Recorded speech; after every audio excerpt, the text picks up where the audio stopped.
और जो हमारे मुखालिफ हैं, आप उनको भी पहचानते हो। उनके बारे में भी आपको पता है कि अगर वो वादा करते हैं तो वो जरूर यू टर्न लेंगे। उन्होंने तो हर वादा पे यू टर्न लिया है, हर वादा धोखा निकला है। अब वो परेशान हो चुके हैं, गाड़ी पे उतर आए हैं।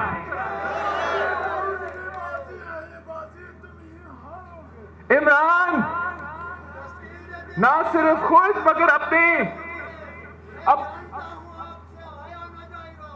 आप जानते हो कि पाकिस्तान पीपल्स पार्टी का रवायत क्या है, तारीख क्या है, सकाफत क्या है।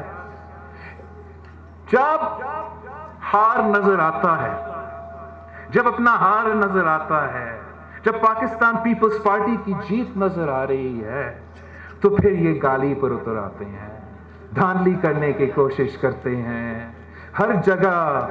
हर जगह अपना गंदा वजीर को बेचकर गंदा जबान इस्तेमाल करते हैं। मैं अपना नगर खास के अवाम से पूछना चाहता हूं कि मरियम शरीफ साहिबा आपका मेहमान है।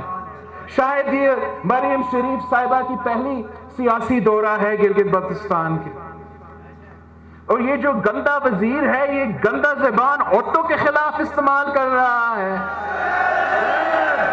ये क्या आपका सकाफत का हिस्सा है?